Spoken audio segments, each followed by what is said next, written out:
The views and opinions expressed on This Can't Be Adulting are solely those of the host and do not represent or reflect the views of any individual, organization, employer, or entity we may be affiliated with. The content of this podcast is for informational and entertainment purposes only.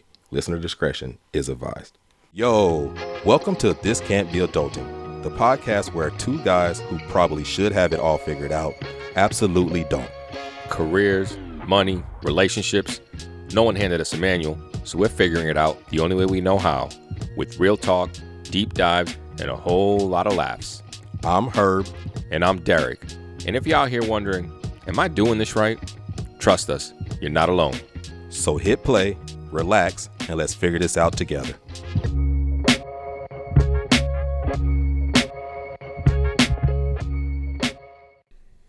Yo, welcome back to another episode of This Can't Be Adulting. What it Season 2, episode 25. 25. 25. 25. Just say it with a normal voice.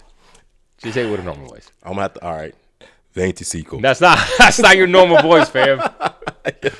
Not your normal voice, dog. No. I feel like I gotta have an accent if I say That's it. not an accent. That's you changing your tone of your voice. I hear what you're saying, but I feel like if I don't put that accent in, it's hard to understand. Like if you hear like people that speak English that are like it's their second language, they have a heavy accent from their first language. Their tone of voice doesn't change. You're not That's putting what an the tone accent is. on it. What is the accent? Is that the tone? Ain't accent a tone? I mean, not really. It's just you mispronouncing words. That's what an accent is, or saying words differently. Mm-hmm. You're like going 25. Like you're trying like to emphasize the right. Nah, 25. 25. No, you don't gotta say it. You were saying it fine just before that. 25. 25. There we go. Perfect. 25. See, that was perfect. It don't feel It right. don't feel right. I don't want to do it. Yo, Over here. welcome back. Yeah, policing how he says it. How we doing? How we living? We on the streak. We were a little late with posting the episode this week. My apologies. You know, here's stuff to do. You know what I'm saying? Life be lifing. It's all good. We back on track. We got it out there. We still on a weekly basis. We back on track. And we got 4 more episodes this season, including this one. Yep. 4 more. Before we draw to a close to the season. But we've already told you that. We won't get into that. Mm-hmm. You know what I'm saying? Yeah.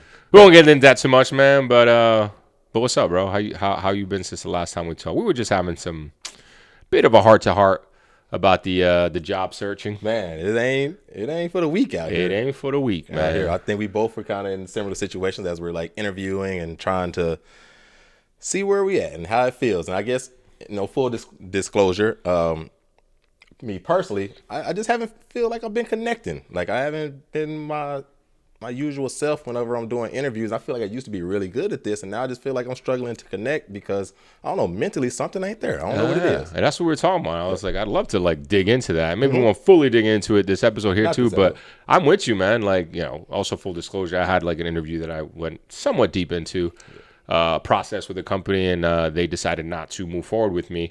Which, look, it is what it is. I don't think I did poorly on the interview. I had to go on site, interview 3 people. I think it went well enough for me to make it to the final round, but they decided no. It is what it is. I'm not really too upset with that.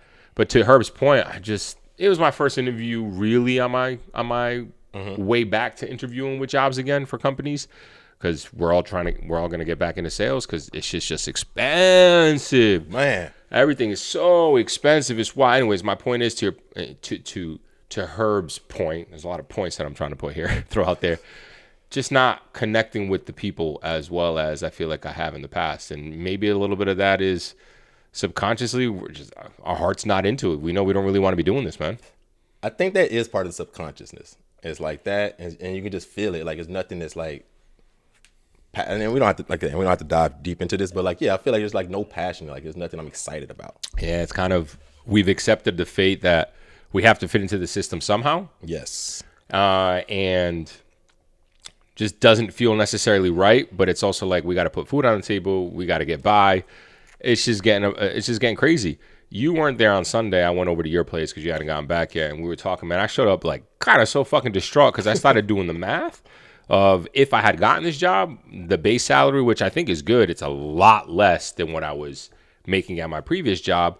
But I was like, I had never done the math. I was like, it's cool. It's a $45K cut on my base pay. I just won't have that much money to put aside for savings. Like, it's fine. Right. I'm going to pay for my expenses. I'll maybe put some money for 401k, and I'll have some money to spend, and then I'll have very little to put away in my savings. But that's fine, because the idea of sales is you start hitting your number, and you'll get something. You got to build a pipeline. Yeah. Bro, it was so depressing when I did the math. My base pay was only going to cover my expenses. I had no money left over for savings, no money left over for even spending, and I'm like, yo, what the fuck is going on? Yeah. Like, bro. It's insane. Yeah, to be paid like you on that base salary, you're still not making it. The base salary was $85K, by the way. It was $85K. Yeah, and that's like bro. That is.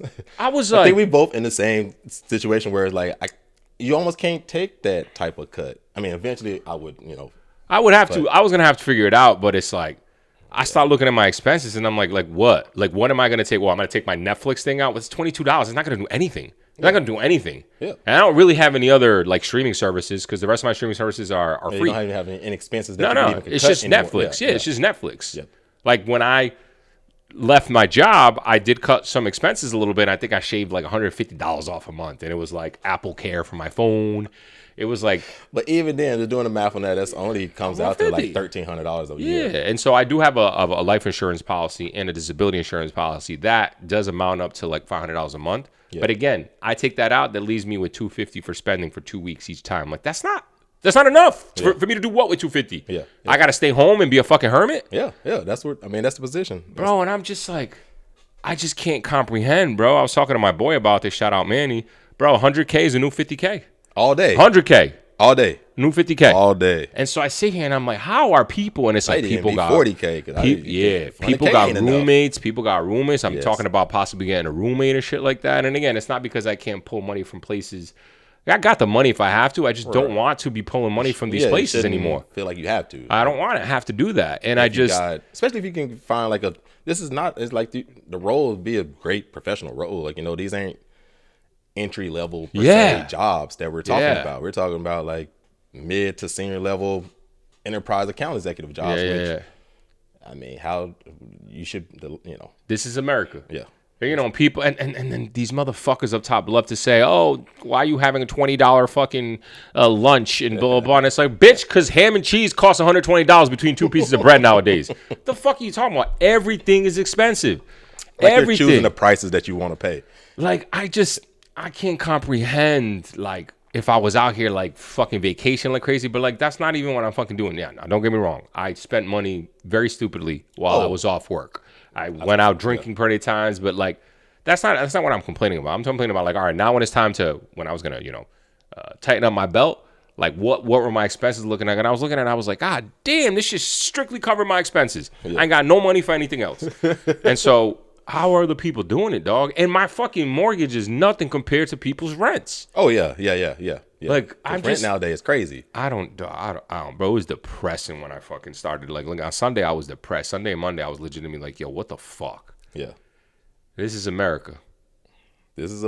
Speaking of America, what are we gonna be talking about today? So, one of the things I would say that we all encounter or have experience with here in America is law enforcement. I like how we said law enforcement too. We didn't just say. I think a lot of times we say law enforcement, we think specifically of the police, right? But I think law enforcement, is something that we encounter multiple aspects of. Well, especially now with ICE. There we go. Whether that's even just that, if you call that law enforcement, which unfortunately it is, but also the judicial system. Yeah, like just dealing with that. Yeah. I think I just labeled it law enforcement to make it more of a general, broad term. Law enforcement also sounds like it's strictly talking about the enforcement of the laws, when in reality, it's really not doing that most of the time. Let's be honest, it's not doing that. It's criminalizing the wrong people. It's over criminalizing. It's making crazy mistakes, and just a topic that I'm surprised we've talked about it in certain aspects, like when we talk about the Second Amendment. Yep. We had an episode on just crime in general, right? That touched heavily on law enforcement to an extent, but I really do want to put this focus on law enforcement for this episode. Yeah, and just as we always do, like maybe provide a little foundation of law enforcement here in America, but just to give you an idea, going back to the roots of law enforcement and how it was created here, specifically in America, around the 1600s, 1700s, law enforcement wasn't something that, as the country was developing, it isn't what we knew it is to be now. it was a lot of decentralized, each colony, each, state per se had its own set of rules that it was loosely followed. But a lot of it was just about just night watch and kind of looking over your community and citizens and volunteers who the people who made that up. Like a neighborhood watch. There we go. That's what it was essentially created as in the Northeast. However, now we started getting to a little bit later into the early 1700s. And in the South, when the police was established, this was specifically created as a way to control slaves. And they were organized groups. The American South, the law enforcement was organized groups, often authorized by colonial and later state law, tasked with catching runaway enslaved people, preventing and suppressing slave revolts, and then enforcing slave codes, so restricting movement, the assembly of slaves, etc., like that. So when you saw in 1704, South Carolina formalized its patrols, and is often cited as the first example of police here in America. So if you look at this, how specifically the police and law enforcement was set up in America, specifically in the South, it was already rooted in a flawed. It had a flawed foundation on what it was rooted on. I wouldn't even call it flawed. It was purposeful. That's true too. Yeah, I think a lot of the times, to me, language matters, vocabulary matters. And when we talk about, or when people talk about how systems are broken in America today, I completely disagree. They're not broken. I see. Okay. They're working exactly how they're meant to be. There we go. There's a lot of smoke and mirrors going on with our laws, with our policies, with the structures and systems that are in place to make it seem like this is for the betterment of society and the genuine safety of humans and civilization. Yes. But that's not really the case. It's to protect the assets of the rich. There we go. That's it. That's the protecting That's all and serve. it is. That's what we're protecting and serving. It ain't the everyday. It's not the everyday thing. So again, when people talk about we have a broken judicial system, we have a broken whatever system, you name it. Put a variable, put C, D, V, you put it in there. It's for the most part, none of these shits is broken. These shits are working exactly the way that they're working. They're supposed to be working. And I also find it very interesting that specifically nowadays, conservatives in the Republican parties and also libertarians don't want to have, or they want to have the smallest government or no government at all. Right. And to perpetuate that, they're purposely making the government not work so they can go, look, the government doesn't work. We should get rid of it. We should get rid of this agency. They're doing all this on purpose. Right. They're trying to break the government, the levees, the levers that we have in place, the structural branches that we have in place that are doing some good. Yeah. You know what I'm saying? Like Trump got rid of the what is it called? The Consumer Bureau Protection Agency that was protecting consumers and us from being fucked over by like the credit card companies, by massive companies. Yeah. Lena Khan, which will put her face up here, who is a fucking boss babe, bro. Love her, Lena Khan. She was out here. She was the director of the CBP, and I might be saying this wrong. I forget the exact title, under Biden, and she was actually going after these companies for their predatory consumer fucking regulations and practices that they were instilling on us. And she was winning. Yes. And people hate her, and they got rid of it. And they got rid of that whole fucking agency. Of course. I feel like that's just America we're seeing right now, is that the establishment is holding on tight as possible. Do you think that there's this tipping point that we're at where ordinary people are starting to see how the system is against all of us, and it's set up just to protect us, a select few? Yeah, I think I don't know if it's a tipping point, because a tipping point in my understanding of a tipping point means that it's the point where it's going to flip on one side, and all of a sudden it's going to be this blowback and backlash, and that side is then going to have the power. I don't see that happening. I do think more and more people are recognizing and awakening to what's actually happening, and I also think it's a little bit too late. I don't mean to be pessimistic. I think some of it is a little bit too late. I still think we can fight back. In order for it not to be too late, we need more people to recognize. And then by that I mean, I don't even think 50% of people is enough to recognize that. I think we need 70+%, 80+%. And there's still a faction of good 30, 35, maybe even 40% that chooses not to believe, chooses not to see, chooses to still believe in this cult leader, Donald Trump, and the entire conservative, they swallow whatever they say. They eat it up like fucking gobble nuts, bro. Like, they don't listen. They don't care. If Donald Trump and his cabinet says that that's not what's happening, that's not what's happening, regardless of what your eye see, whenever you recognize. But yeah, there's way more people in 2026 that are like, yo, this shit's just not making any sense. Right. And I think that's where we kind of see this political shift here in America with the whole DSA. I mean, I think that's, you see Democratic Socialists of America. Sorry about that.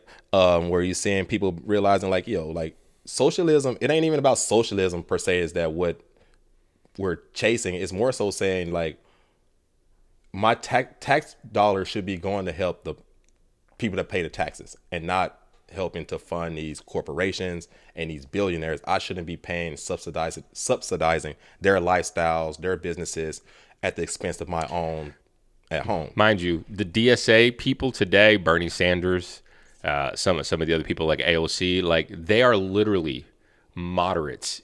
They would be considered moderates in Europe, Denmark, Sweden, like the Democratic Socialists nowadays. Now, granted, they have their, what do they call it? I don't want to call it their manifesto, whatever the case is, where it says some things that people consider radical. Like one of them, for example, is abolish the police. Speaking of, they want to abolish the police, which, quite frankly, I don't disagree with, and we'll get into it. People have this aversion, like, oh my God, how can you do it? And it's like, whoa. The idea isn't to abolish the police tomorrow. Yeah. The idea is we need to start putting policies and laws in place that protect our citizens from going into poverty and from losing their shit because they lost their health care. Once all of that is settled, crime will drop significantly. And the point is for us to get to a spot where policing won't be necessary. Yeah. That is what they mean by abolishing police. But we understand that that's not happening tomorrow, next week, next month, next year, within the next 10 years. Right. But we have to start somewhere. Yeah. Right? We have to start somewhere. What do you think would be a better phrasing for that? Maybe there's something with the messaging. I don't give a fuck about the phrasing anymore, bro. I don't give a shit about the messaging. No, because we have to try to be as quote unquote radical as people might think in order to move the Overton window to our side even a little bit. Say the shit here so that we can land here and move it here. Saying, say this shit here and it'll land here. Yeah. And we'll so they can do that. I'm tired of being fucking nice and saying what we have to do. Like, truth is, and that's it. With that said, most DSA candidates don't actually campaign on most of what is under the DSA manifesto. Most of what socialism is today in America is fucking free healthcare. Yeah, that's all we're talking about. Free lunches for fucking kids. Yes. Don't let them go hungry. Yep. It's free education. Yeah. All right? It's those type of things. It's having maternity leave for 12 to 18. Like, if you want to call me a communist or then I'm a communist socialist. Yeah. Like, that's what most DSA, we're not, most of them aren't campaigning on fucking I'm going to get rid of Congress, because that's also part of the manifesto of the DSA. They want to get rid of Congress because, again, these are high and lofty goals that is not going to happen today, tomorrow, next week, or the next 10 years. It's just not. Yeah. Stop fear-mongering and telling people this is what they want, like they're going to get in and do it tomorrow. That's not possible. We can't even fucking get universal health care right now. Which is crazy, bro. We can't even get it right. You think tomorrow they're going to show up and they're going to fucking all of a sudden abolish the fucking police everywhere? That's not going to happen. Yeah, but that's what you see on. That's what they try to fearmonger with. Yeah, of course. You know what I'm saying? But that's why I say, I guess, on the messaging is like, all right, if the goal is to get as many people as possible to see, to see the light, I won't say to come over to the side, then there is a certain level of massaging that needs to happen, because there is a level of empathy that you have to have with people that, unfortunately, who have been duped, manipulated, lied to, whatever the case may be. I agree with you. I agree with you. And here's what they're doing. While these messages are in the manifesto, like I said, nobody's running on that. Nobody, it can be in the manifesto, but nobody's running on that. Right. Because they know that it's not popular. Yes. So instead, they're saying, yo, we're just trying to get you free healthcare. Yeah. We're just trying to get you free education. How are we going to pay for that? We're just trying to get, that's what they're saying. That's easy. That's a little easier to consume. And when that happens and people go, oh, wow, this is working. Yeah. This is helping me. Then it's easier to start moving the ball. Here's some other things. Here's some other social programs that end up working. Look how much this is working. Yeah. With respect to the how we going to pay thing, we know the answer to that. Like, we don't need to be sending $1 trillion in defense funding. Or paying for other countries. Or paying for other countries. That's what I'm saying. And again, I was having this discussion with somebody. Okay. My health insurance today, what I'm paying, I pay $337 a month is my premium out of my paycheck. You shouldn't. Out of my paycheck. You don't go to the... And you know what? It don't cover shit. Bro, I've been going to appointments. I happen to pick the wrong one. Part of that is on me. Fair enough. It shouldn't be that complicated to know what you're picking either, by the way. That's another problem with the health insurance thing. Yeah. $337 and I got deductibles of $1,000 and $1,500. I'm not going to get that by the appointments that I'm going to all year. So I'm paying out of pocket for each appointment. Yeah. Hundreds of dollars. So I stopped going. I'm like, I'm not doing my appointments anymore. I'm canceling. This is stupid. Yeah. $337. I only get paid $1,600 a month right now because I'm working this part-time and it's making $19. So you're already taking like almost a third of my paycheck. Yeah. And it's not covering shit. Yep. Now, if we move over to Medicare for all, to universal health care, I'll even concede. Let me even concede and say your taxes will go up. Obviously, they will go. I'm not conceding that's going to happen. And let's even say that what they take out or what they take out from taxes is the same amount, $337. And people were like, whoa, what the fuck? How is this even cheaper? Let's even say that's the case. You know how it's cheaper? Because now you don't have a premium. So I think people think that when we talk about universal healthcare and all these programs, they automatically think that taxes are going to go up and that all their other expenses are going to stay the same. Mm-hmm. It's like, no, you stupid fucks. You no longer have a health insurance premium. So you're saving money on that. Yeah. Your taxes are going to go up, but you're saving money on that. So let's say that your health insurance premium is $337 and then your taxes are $337. So you lose your $337, you gain this $337 over here. So that's a wash. 0 for 0. You're not losing any money. And you have no copays. Right. That's no copays. Yep. You're not paying for anything. You don't have to worry about a bill ever. You show up to the doctors, the specialists, whenever the fuck you want. You don't have to worry about a bill. I'm paying $337 and I'm paying up the ass more $100 whenever I go to an appointment. Yeah. That's how this shit works. Which is a scam because I'm not even using the health insurance. Like the appointments you're going to, you're not technically using the health insurance. Right. Like it is a service that's being provided to you, I guess, in the same sense, but it's not like you're ill or you're not requiring surgery or something major like that. So it's even those types of things, just the way that health insurance is set up in America is a scam. It's a middleman. Why do we need the middleman? Yeah, there we go. And that's the thing. And when you have a middleman, they need to take money off the top. Yeah. So that's what's happening. Now there's a profit incentive. Mm-hmm. If we do Medicare for all, run by the government, there is no profit incentive. They're not trying to raise profits for shareholders. Yes. Their payments, their bills, or rather their budget is to support the staff that runs the insurance here, the services. Yeah. That's it. Yeah. There is no profit. So there is no margin they need to make on top of it. There's none of that. Right? That's the first thing.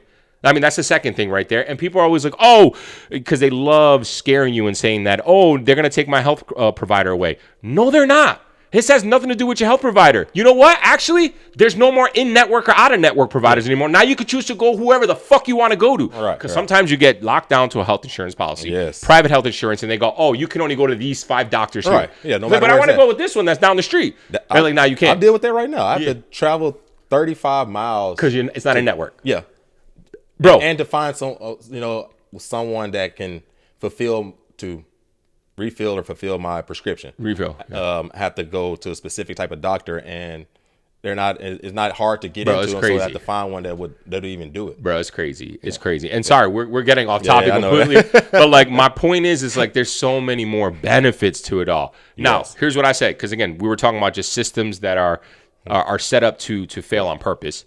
But you were going to say something. You want to say? No, I was going to just say, I know, just going back into like law enforcement and getting circling back around and like why this all ties in is that, again, the whole purpose of law enforcement is to protect and to serve. But a lot of these things that if we start addressing some of these things, again, there's less crime goes down and there's less things that they have to quote unquote protect you from. Yes. And then we can get into proactive policing as opposed to, we can be more reactive policing than proactive policing. I know that sounds kind of backwards, but I feel like the issue that we have with a lot of police is that they're trying to get in front of stuff or do stuff or making assumptions without reacting to what the actual issues are. Correct. And that's where policing should be, is a reactive force. Yeah, and you understand the amount of budgets that these police officers have? Like the Austin budget is fucking insane for Austin police. Yes. The Chicago, New York budget's it's billions of dollars.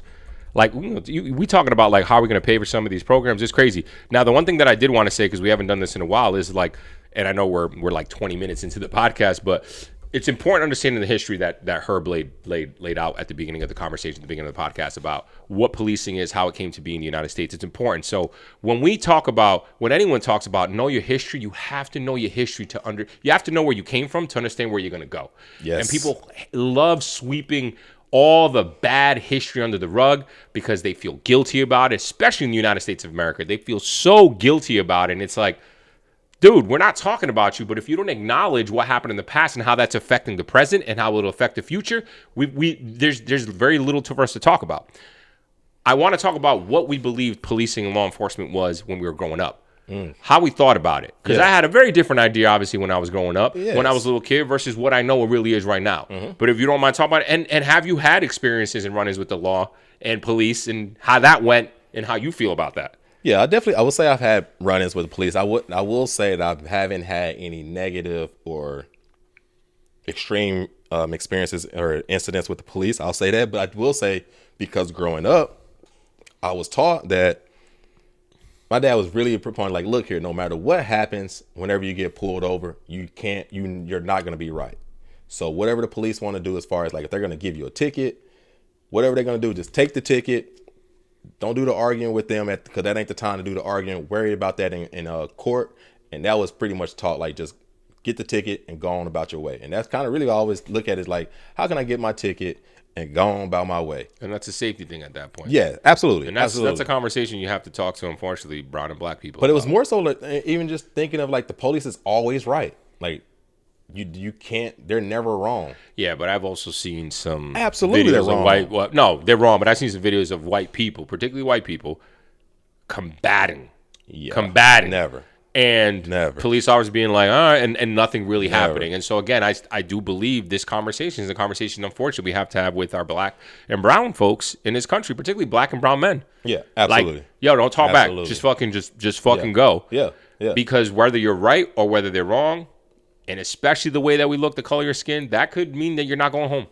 Absolutely. And we're seeing that. We've been seeing that this is happening for several years. We've just been seeing it live in our face now that we have video recording sessions on our phones right away. And also I was taught that, I know it sounds crazy, the police isn't your friend. Like, and that's something that is hard to come to because whenever you get pulled over, they come over and they put on a persona and they start asking you these questions and you thinking you're just having a conversation. But the whole time they're trying to look for some reason or something to see if they can get you on something, or see if they can catch you in some type of lie. And they're not coming from a place they're not coming to help. Goodness. Yeah, it's not coming to help. You protect. And it's like, dang, that's crazy. Like, cause it's like a setup, and it just creates this bad encounter, almost as that you have with police. Because again, especially being someone that's of male of color, it's not the same experience that somebody who's not of color that has an completely different experiences. Yeah. And that's huge. See, I had the opposite opinion on cops growing up when I was a kid. I thought they were all good. That's what culture told me. Yeah. I really had very few run-ins with a cop, but that's what they're here to just protect us. Like, we need cops. Mm-hmm. I grew up watching Unsolved Mysteries, Rescue 911. You know what I'm saying? Like, you watch movies where the cops are always the good guys. Always. All the time. Even movies like Lethal Weapon, which, it's Welcome, Danny. Yeah, it's a good cop, two good cops that are going, like, they depict them as these crazy heroes. So I was always like, oh no, cops are here to protect and serve. Mm-hmm. I was a little kid though. Yeah. I didn't know. And granted, I grew up in a heavily blonde and black community. Yeah. And whenever I saw the cops, it wasn't anything that I was scared of. I was just like, oh, somebody must have actually committed a crime, and this is what's happening. Now that part, that completely changed. Must have done something wrong. What did they do? Right, exactly. Why are you cooperating? Right. Must have did something. Right. Exactly. Kind of, like, I had to learn that type growing up. I would say is like seeing that you don't have to do anything to be over policed. Experience over aggression, things like that. It ain't. You could be doing nothing and just catch a person on the wrong day. It's some crazy shit. It's some crazy shit, and that obviously changed growing up. Again, being aware and socially aware of the things that are going on, hearing stories from friends about stuff that's going on. I mean, hearing friends from one of my best friends. I remember he got pulled over. It was just like his freshman year of college, and police was giving him shit for some crazy reason. And my boy was a little bit of a smart mouth, but he was like tempered with his smart mouth. And I remember him telling me the story, and like the dude was surprised when he searched him. He pulled his ID and he saw his Boston University ID. He was like, "Oh, you go to BU now." My boy, man, he's Cape Verdean, so he had a big fro. You see what the Cape Verdeans look like in the World Cup now that you know what Cape Verde is. Right. You know what I'm saying? So for all intents and purposes, he's black. And the police is at, and he goes, "Oh, you go to Boston University?" He looked back. He was like, "Yeah, I do." And his demeanor changed completely. Which is crazy. We talked about that privilege. What we talking about, right? Week, we talking about the educational privilege. Yep, last week. And it's like, bro, it's some insane shit that is the reality of what policing has become, where it's a bunch of people going in, And I have a good friend. You already know Ramona. Shout out to Ramona. We were having this conversation via voice note a couple weeks ago because her parents were police officers. Okay. And so we were talking about policing, and she was very much in agreement with me about just like the you want to talk about how you know how I always talk about how we're being taught to be scared of your neighbor? Yes. Like police officers are just being taught to be scared of everybody. Everybody's out to get them. Yes. So that's why they pull out a gun first. They offer their protection. Everyone's a bad person. They get heavily indoctrinated.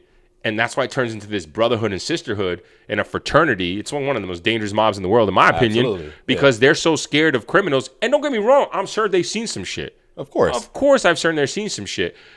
And that is a lot of the reason why people are pulling guns first. The other thing is, too, that I think that 100% we need to have our best of our best in the police force. We can't just have somebody with GED. Yes. You need to have personality tests. You need to have, like, I'm talking about people who work under stress and pressure like no other person in the world. These have to be the best of the best. Yes. You can't just throw someone in there who's going to be loosey-goosey, who's going to be constantly scared of your life.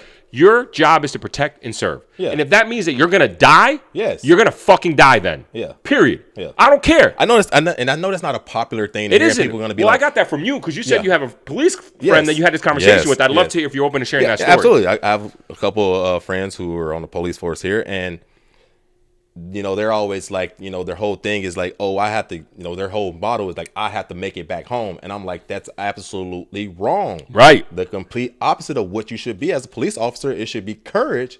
And the courage is that you should always be reacting to whatever happens. De-escalation.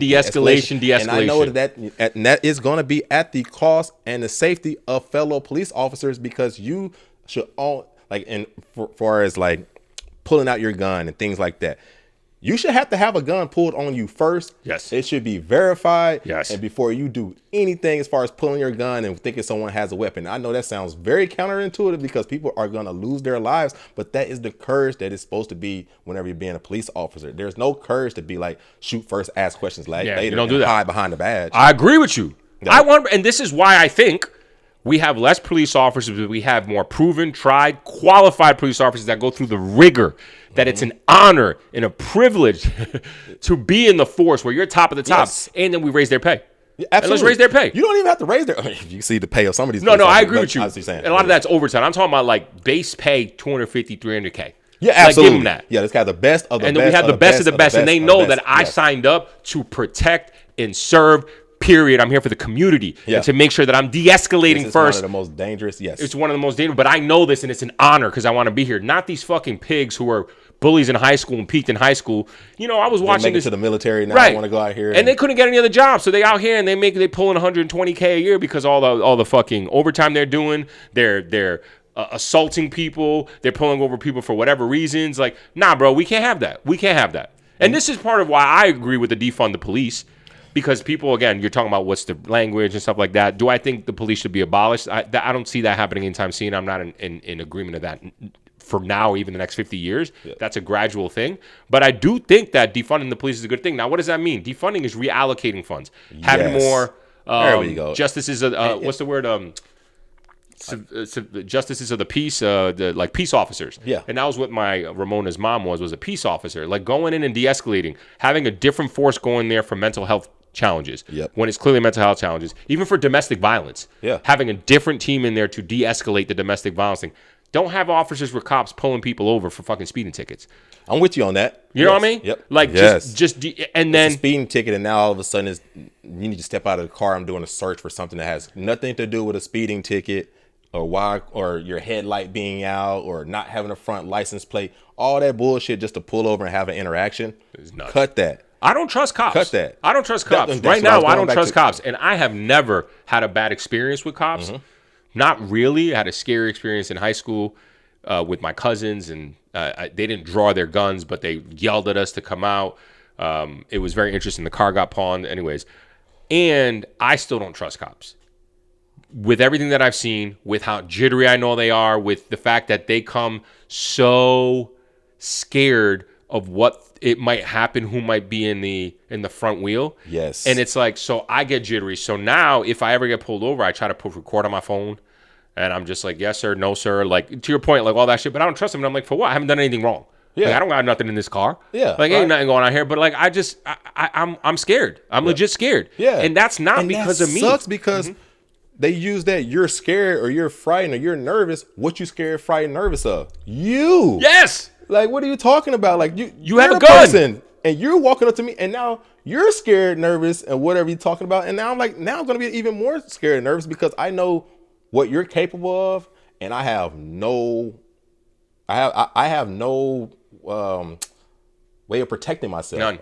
Like, nothing's protecting me. The laws don't protect me out here. I'm not gonna be protected to anything that like everything is backing you, and it's just like it creates this like these encounters that are again just negative encounters that we have with the police for no other reason. You got to understand, and this is also what I think should be a requirement for any cops if we were to have our way with the police force is psychology. You got to understand human psychology. Yes. Like, how can you sit there and be like cooperate when you don't understand the moment of distress that someone's in when they get pulled over by 5 cops and guns are drawn? Like, terrified. Human psychology is terrified. They might not cooperate. Like, people don't react the same way. They're shocked. Oh my God, I'm going to get killed. I'm going to run. And they go, why are you running? And then people go, well, why were you running? Why were you cooperating? It's like, bro, this is why we need cops who understand psychology, who understand how the brain works, who understand how people, different types of people might react in different types of situations to be able to de-escalate the situation. Yeah. Cops need to make people feel comfortable. Cops do anything but. Yes. Anything but these days. I'm against undercover cars. I hate when you see, you're driving through a highway. I was just traveling here recently, and you see like off to the interstate, you'll see a cop parked off in the ditch behind a bridge, and it's like, why are you hiding? Yeah. To catch somebody speeding. Like, this is not what police is supposed to be. You should be out there like they do in Europe, visible, bright colors. This is the police. And that's the way it should. That's the way you should be protecting and serving the community, not this. I don't know, like almost say like vigilante work that they're trying to do. It's crazy. Under the guise of protecting the community. So what do you say to someone that goes, but Herb, are you just saying that we just let the bad people hang out everywhere and commit crimes, and then we take a docile approach to this? Like, if we do reduce the police force, like, what are we going to do? Like, how is that going to make us any safer? Well, I think one, what are the crimes that we're even talking about? Like, I think a lot of times people get caught up in like the domestic violence crimes. The police aren't patrolling policemen aren't the ones who are preventing domestic violence.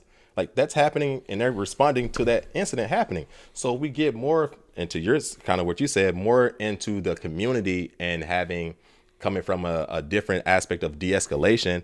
And again, we also know that social economics go a huge part into how communities are and how communities, how people are going to be successful, quote unquote. So like focusing on that, improving the social economic status of the community as opposed to policing and trying to sentence and do this, this punishment aspect of it. I think that's going a long way, and to revamping how policing and law enforcement is couple of things. Policing nowadays is all about policing and law enforcement in general is not about actually solving the issue. It's not at all. It's literally about pulling weeds and not addressing things at the root. We love Band-Aid fix because there's money involved in that. Yep. The budgets for police stations are fucking crazy, and that's not to fund the heads. Yeah. That's to buy guns. Yes. That's to buy armor. Bro. That's about that. Yo, you don't need to be a police force with a fucking tank. You don't need to be that.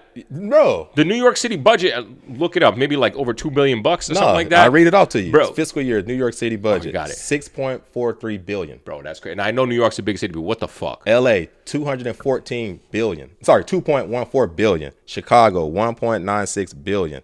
Phoenix, just over $1 billion. Houston, right at $1 billion. Philadelphia, $872 million. Dallas, approximately $700 million to $800 million. DC, approximately $500 million. Austin Police Department, $550 million. $500 million. Anybody been to Austin? No, we don't need that type of. But I also think, how much safer are we? I don't think Austin. Like, you're not making us. I'm just saying in general. Like, yes. That's not making like anybody safer. Like, I don't understand. Like, oh, we just need to throw more money at it, bro. This shit's not working. Now, granted, we are at an all-time low with crime, and we talked about this. A lot of it, we're at an all-time low with crime. It rose during COVID because people were desperate. Yes. There's so many different threads and so many things that are intertwined. Like we talked about, like The places that have less crime are the places where people are less impoverished. When people have food security, when people have job security, when people have healthcare security, don't need the police. When people have security of home security, a shelter over the head. Just think about you're not gonna have crime. Just think about anybody out there. How many crimes did you commit when you were well paid, well fed, right, well housed? Things are going right. How many times are you out here committing crimes? Dog. And it's like... And people don't address it. This is why it goes back to the conversation we were talking about in the beginning, the Democratic Socialists of America. What they're trying to do, I'm even going to say we, because I consider myself part of that movement. Bro, Medicare for all. Free education. Yes.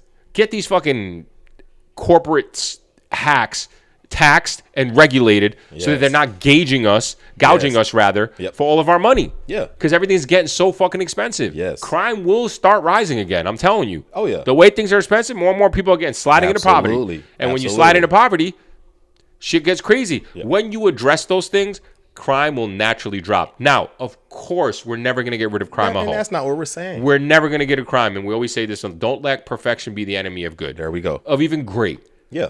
But if we really want to be serious about reducing crime, it's not more policing. Right. It's not, and especially not the policing that they're doing right now, because right now they're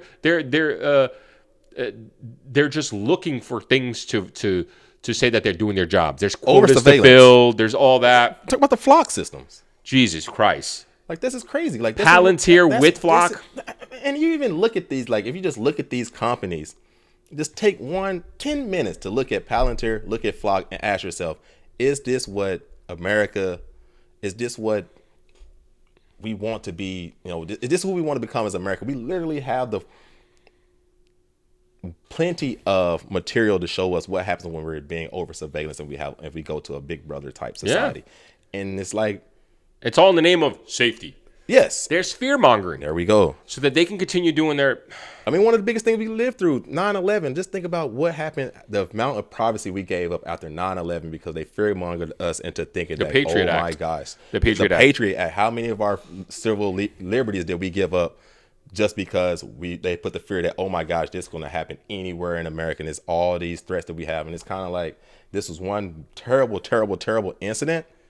But the reaction back on it is like, now you're taking advantage of the people. It's used as an excuse. They created a problem, and they go, here's the solution. Now we have this entire industry, and which is what I was talking to you about with school shootings and all that. Now there's this entire industry that was created because we don't want to actually address the solution of gun violence in this country. Not at all. Because the NRA is in the pockets of every politician. It can't be that we have too many guns in America. It's not that. That can't be the issue. No, we just don't have enough cameras. We don't have enough security systems. We don't have enough access controls. We don't have enough steel doors. We don't have enough this. We need more guns. Yeah. We need good people with guns. We talk about this all the time. Yeah. It's this maddening, sickening cycle that all feeds into bottom line dollars for people, because then it all goes down to, with policing and just arresting people, you start talking about the prison industrial complex, which is privatized prisons, which is crazy. Why is there privatized prisons? Privatized prisons means that there needs to be butts in beds for them to make money, and these privatized prison companies are running away with it. There's two of them, by the way, and I can't fucking remember their names right now, but I was watching this, two private prisons. But just to privatize in prison in general, just for the fact that you're gonna make money off of someone, how can there be an initiative to be rehabilitation if the whole purpose of this is to have someone just present in this spot? Like, we need people here. We don't care about rehabilitation, and that's where they don't. The two companies are the Core Civic and the GEO Group. The GEO Group, bro, disgusting practices. Their CEOs talking about how they had the highest profits, and it's like the only way you get profits is by having more and more people in these fucking beds. So they criminalize things. We have the most people incarcerated in the world in the United States. 2.5 million people. We account for like 20 to 25% of the total incarcerated people in the fucking world. In the fucking world. And what, we're not safe yet? Have you not gotten all the bad guys? No. Or you're saying that, like, of course not. There's innocent people in there, but it's like, when are we? The question is no. We're not serious about solving crime. Absolutely. And so we're using policing as a cudgel. To get people rich. Yes, and that should never be the case when it comes to public safety.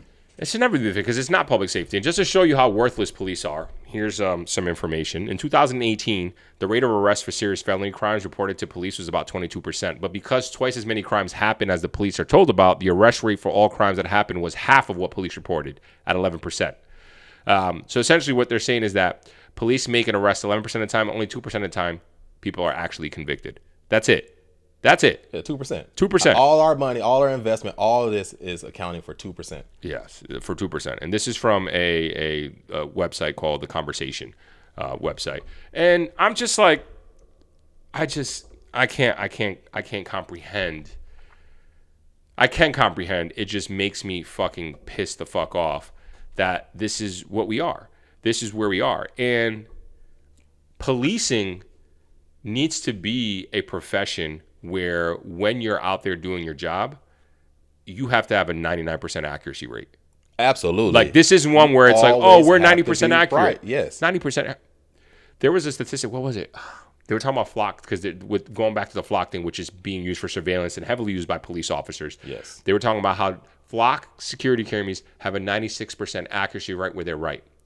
4% of the time, they're wrong. And so someone did the math. They were like, out of the 22 million or whatever it was arrests that were done last year because of flock cameras, you're telling me 800,000 of them were wrong?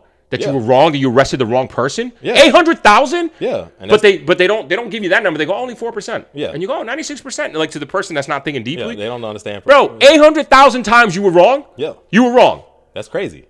I can't fathom And it. that's supposed to be acceptable. And that's supposed to be acceptable. Like, nah, B, you need to be 99.99999% correct. And it's the same thing with officers. When people say, oh, it's not all officers that are bad, I don't give a fuck. Oh, it's not even most. I don't give a fuck. Most, you know what most means? That it's not most? 55% means most aren't. Yeah. That means 45% are pieces of shit and not doing the job. Bro, you can't. Imagine getting on a plane and then being like, this is your captain here, and just want to let you know with Violent Airlines here, we have a 90% success rate of landing the plane. The other 10%, we crash into a mountain. Thanks, have a good day. Imagine that. Yeah. Imagine that. Yeah.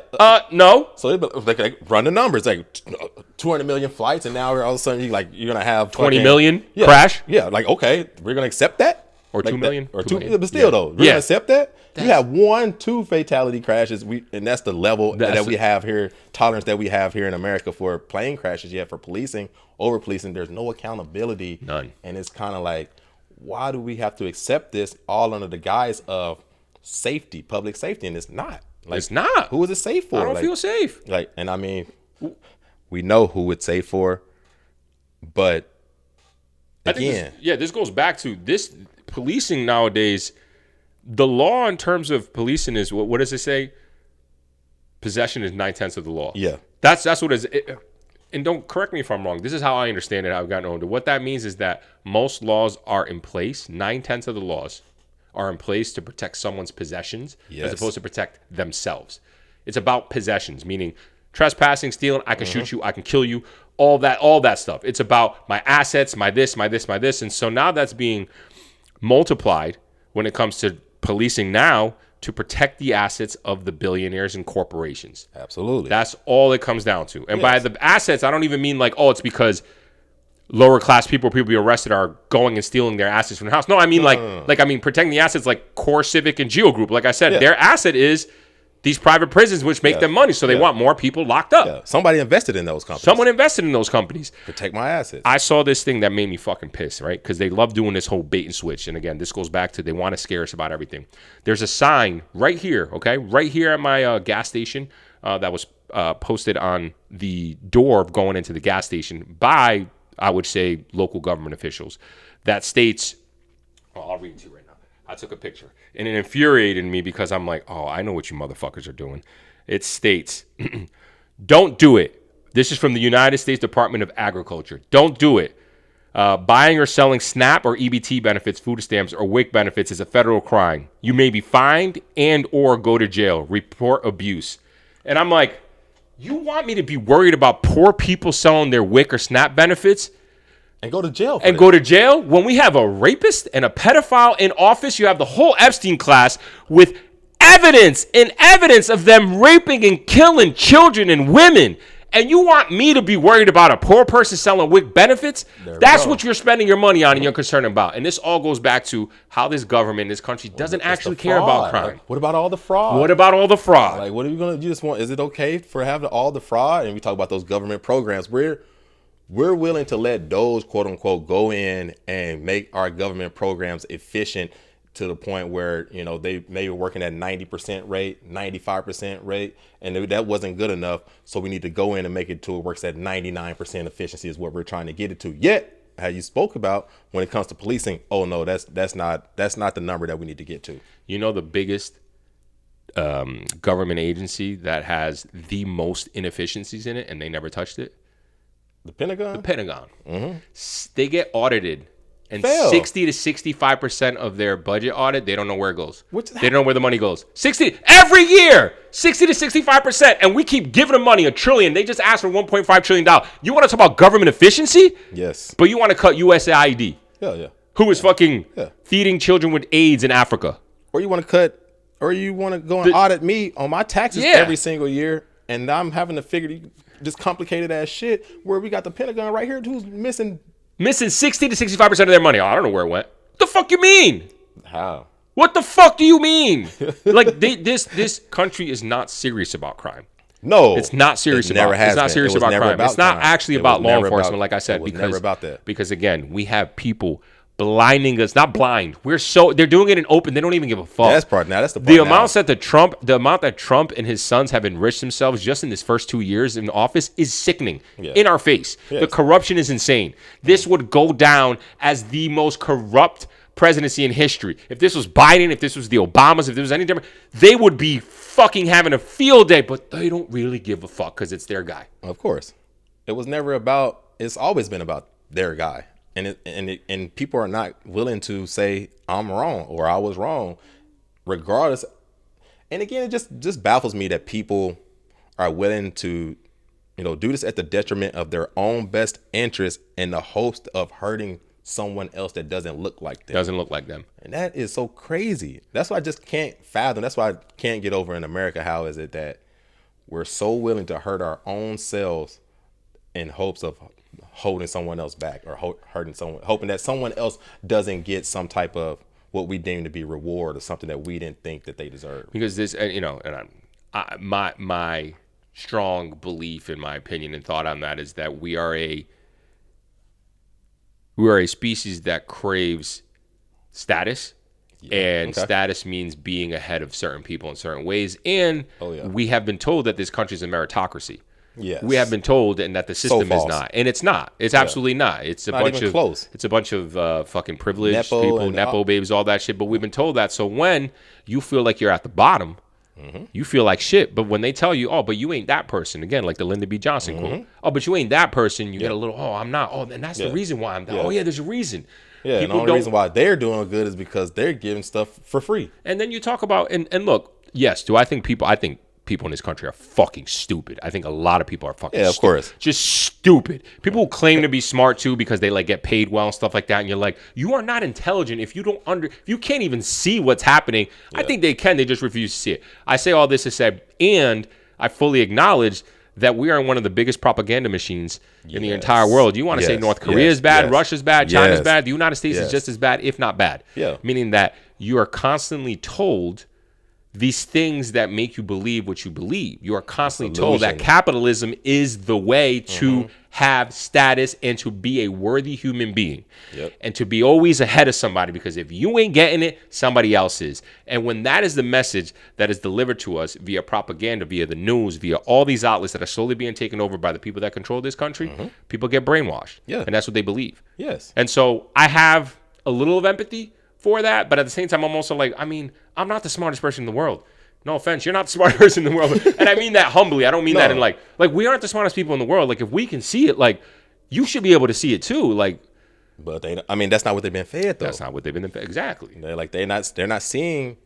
But we've been fed a lot of the same shit too. You know, we talk about our journey from when we were younger and the things that we thought. But you have to be open-minded to be like, and you have to be willing to, be like, you know what, sometimes I'm wrong. I could be wrong. But I'm willing to have that debate in good faith, and I'm here to look for a real solution. Like, I'm here with the goodness at heart, and I'm not here trying to protect some type of ideology. I'm not trying to protect, my nationalism or my patriotism. AKA, like, I'm not trying to protect that here, and I'm just more so worried about what's better for American society. That's what I worry about too, man. That's what I'm concerned about, man. But hey, good talk.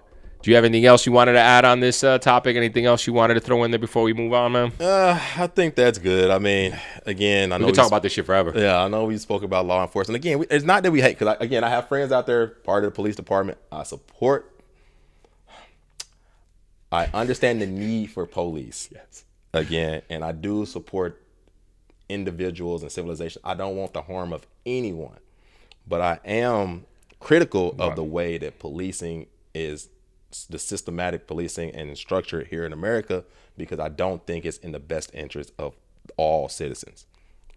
Most citizens. Most I appreciate citizens. that. Yeah. Well said. Well said. Let us know what you think. Yeah. What are your thoughts on law enforcement, policing? What did you believe growing up versus what you know now? What are your experiences? I mean, let us know. Are we off? Do we have the is our righteous indignation valid, or what are your thoughts? Let us know. So drop us some comments. But in the meantime, we're going to jump into our little fun fact, and I'll let you, Herb, kick it off this time. I'm pretty sure I kicked it off last time, my guy. Perfect. So we talk about a little bit about capitalism, and one of the games that we all think of when we talk about capitalism growing up is Monopoly, right? Yeah. The game? The game. Yeah. All right. Now let's just say this. The game was not invented for fun. It was invented to make a political point. In 1903, a woman named Elizabeth Maggie created a board game called The Landlord's Game, specifically to show players how landlords get rich while renters get poor. It was a direct critique of unchecked capitalism, designed to be a teaching tool, not a family game, not a family game night staple. Now, over the following decades, the game spread across the country. People made their own versions of it, and then the rules evolved. And then in 1935, a man named Charles Darrow tweaked the design, patented it under his own name, and sold it to Parker Brothers. Darrow became a millionaire many times over. Elizabeth, the original creator, the one who created the entire concept, received a one-time payment of $500 and not a single penny of royalties after. So speaking of capitalism, there you go. So the next time you flip the board in frustration, just remember the game was literally designed to make someone feel financially crushed, and it's working exactly as it is intended. Speaking of 9/10 possession of the possession is 9/10 of the law. He patented it, even though that he didn't actually create it, and so technically he possessed it. So he ended up getting to fuck her over. Yeah, because she didn't technically own it and possess it. Exactly, it became his game. It became his game, which is crazy. That is crazy. I mean, it's kind of I kind of knew something like that, but like this is a good way for us to teach our children. Not that we have any children on the way. Mm-hmm. About what capitalism is. Yes, it's funny you bring that up. I was watching a video just the other day of there's this liberal lady who tries to teach her conservative mom about like what's wrong with the Trump administration, whatever. And she was teaching her via Monopoly. And she was teaching her via Monopoly to talk about racism, though. Yes. And she was like, let's say we're white, and 300 years ago, or let's call it even 100 years ago, we had access to the housing market, and I got to buy all these place, all these properties, all right? And then, finally, 60 years later, she was like, let's just say the laws became even, and now black people can start buying things, even though the laws aren't even yet, but you believe they're even now, right, Mom? Mm-hmm. She's like, yeah, they are. Let's just say now they get to. But I've already been buying property for the past 60 years. So now there's less property for them to choose from, and then when they land on my property, they got to pay me. Yeah. They're like, Mom, this is how systemic racism works. And I was like, oh, shit, that was a good explanation. Exactly. Yeah. We weren't able to accumulate wealth. We weren't able to accumulate wealth. We literally were not able to accumulate wealth when we're talking about a generation ago. Mm-hmm. Or let's say even for our sake, 2 generations ago. My grandfather were going through the civil rights era, and they had restrictions in place. They went through segregated schools. They could not open bank loans. There were certain things that restricted them for access to wealth. And now for 2 generations later, people to look back and be like, well, my grandfather pulled it up by the bootstraps. Yeah. I'm like, come on. Yeah. Like, it ain't that hard to see. We're not talking about the 1500s. Like, we ain't talking about King Henry, like over there in the colonial days or anything like that. Like, we're talking about right here, right now, literally 2 generations ago. Yeah, there it is. Now, Monopoly is a fucking great example of that, man. That's a good one. I appreciate that, man. I didn't know that makes perfect sense. Yeah, give Elizabeth Maggie her due. Yeah, and that was also at a time when that was around the time when the racial wealth gap disparity was just as bad as it is now. Because that was the robber baron era. That was the J.D. Rockefeller. Yep, that was the Vanderbilts. What do you call it? The robber barons. There we go. Okay. The robber barons, yeah. They were one. And so they were taking over. It was getting really, really bad. And so that was around that time. So that makes sense why she was talking about that. All right, well, good to know, man. All right, well, my fun fact is I haven't done going back to space, going back to science. It was funny because I was having this conversation with a friend this past weekend where I was drinking some wine. I ended up going off on space for like 2 hours. And she was like, dude, how the fuck do you know so much? I was like, I don't even know. I was just like, so we got around the topic of like, which I don't think we really talked about. And I don't think people acknowledge this or really understand this, but there's a mass that the universe has, a total mass that the universe has. Yeah. And so what do people think mass is? Well, mass is just matter. The amount of stuff there is in a certain area is the amount of mass that there is. Yes. So like Earth has a mass. You and I have a mass. Yes. We have matter. We have atoms. We're made up of things. Yes. So when we start talking about the mass of the universe, for people who don't really comprehend or talk about the universe, you automatically probably think that we're talking about like all the stars, all the black holes, all the planets, all the rocks, all the gases, all of that. And it's like, yeah, that's part of it. However, that only makes up 5% of the total mass of the universe. Yeah, okay. 5%. So there's 95% of the mass of the universe still unaccounted for. And you're like, well, what do you mean? That means all the stars, all the black holes, all of the planets, all of the supernova, all of the gases, everything that has matter that you and I understand is only 5% of the universe. Oh, shit. Which is crazy. There's 95% of it still. So that we don't understand or we can't measure. We don't understand. We've labeled what it is. Yeah. We don't fully understand it. So we ended up finding out, damn it, I don't remember around what year it was. I want to say around the 1970s. There was a physicist who was studying the spin of, I believe, the Andromeda galaxy. Okay. And he was thinking, okay, galaxies spin and rotate around a black hole, most of them a supermassive black hole. Andromeda has a supermassive black hole. I think that's 10 million solar masses. We have one that's 4 million solar masses. That's huge. And then you have all the stars in that galaxy spinning around it. Yep. Similar to orbiting around it, similar to our solar system. Yeah. We have the sun in the middle, and our planets orbit around because the sun has mass. And the sun's mass, like I told you last episode, I think is 99.8% the total mass of the solar system. That means all the planets, all the asteroids, all the rocks, all the gas make up 0.2%. Yeah. And so because the sun is so massive, it is what the planets spin around. Yeah. And its mass pulls its gravity. Exactly. Mass translates to gravity. Sorry. Its gravity pulls the planets around and keeps it in orbit. So this guy was assuming, okay, it's going to be the same for a galaxy, meaning that the closer that the stars are to the center of the galaxy, the faster they're going to be moving. The further away you get, the slower they'll be moving because they're further away from the center of mass, the center of gravity.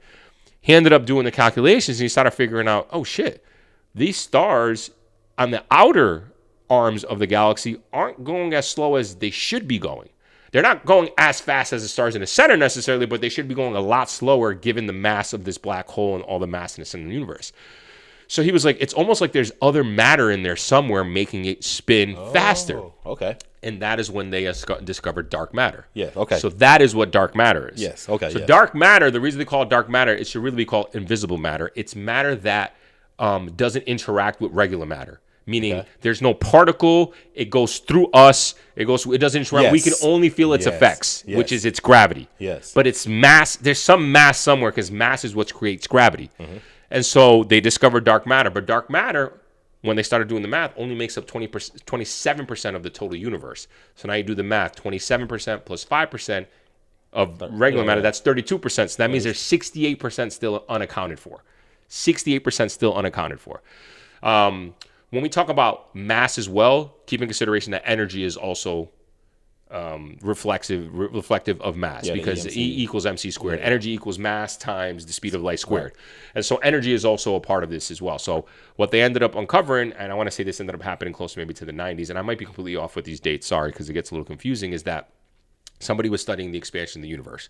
And they were thinking the universe at some point is going to start collapsing in on itself because of all the matter. All the matter and is going to bring it back in. Okay, I see. And they started discovering that no, the universe is not collapsing in. It's actually complete, and it's actually going faster. They're like, how is it going faster? And so they labeled this phenomenon dark energy. Yes. And so dark energy is the energy that is causing the universe to expand at a faster rate than light can travel. Right.